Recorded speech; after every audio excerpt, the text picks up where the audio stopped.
Wallace is a short film about a bullied, hearing-impaired boy whose drawings come to life one day.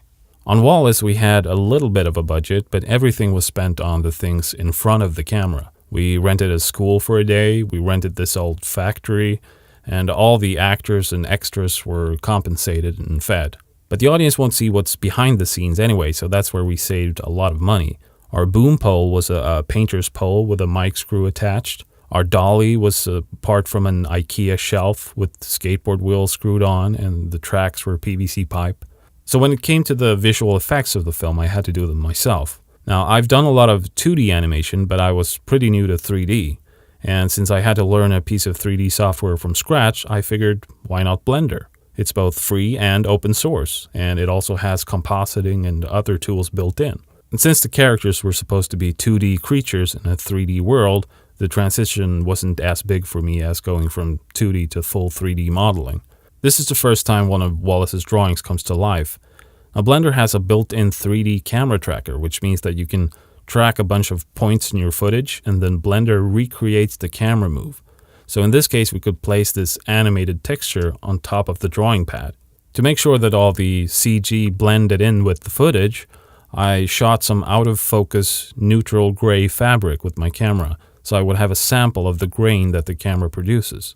I would then overlay that grain onto any added elements to make them look like they were shot with that same camera. When the creature stands up, I figured that we only had to see a little bit of it in the foreground, so instead of making it CG, I just printed out the creature on a piece of paper and puppeteered it with my hands in front of a green screen. And the green screen in this case was just a piece of green cloth from IKEA. You can actually find a lot of good low-budget filmmaking stuff at IKEA if you're a bit creative about it.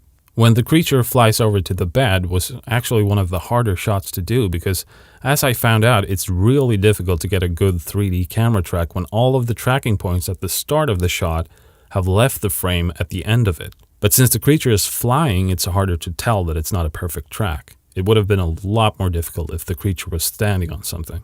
The film is in a wider sort of cinemascope format, but it was shot in standard 16:9 widescreen. What that meant was that in shots that were on a tripod and locked off, I could add a bit of tilting up and down. So a shot like this, I didn't have to do a full 3D track since the camera wasn't moving, but I could still get some subtle movement. In these locked off shots, I used a plugin for Blender called Blam. With that, you basically just draw a couple of lines in a still image, and Blam helps you calculate the camera position and recreate the environment in 3D.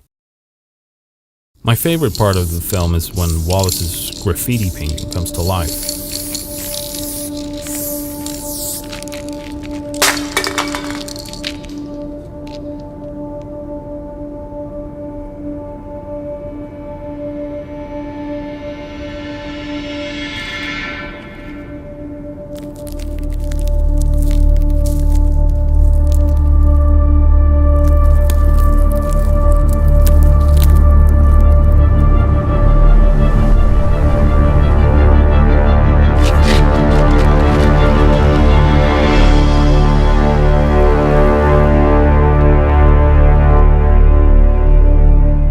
This first shot of the creature is actually a still image with camera movement added in Blender. All the animated textures were animated in Blender's node editor as well. The blinking could be animated, and the eyeball is a separate image whose position can be animated. The hand coming out of the wall was also still images, where I animated the individual vertices in the hand. When the fingers let go, there's some dust or debris coming off of the wall. That's actually flour that I shot in front of some black cloth, probably from IKEA. When the legs come out, there's more flour puffs added. I animated the individual vertices here as well because I didn't know how to make it look like the legs were sticking to the wall if they use some kind of bone rig, which is how you usually animate characters in 3D software. I still have a lot to learn in Blender. Later on, Wallace is in his room with all of his creations. The graffiti creature has fixed his broken hearing aid for him. The hearing aid here is one of the few actual 3D modeled objects in the film. I modeled it after the real hearing aid and then projected a photo of it onto the model as a texture. When Wallace walks up to the creature, I did a little bit of a shadow cheat to help sell that the monster is in the environment.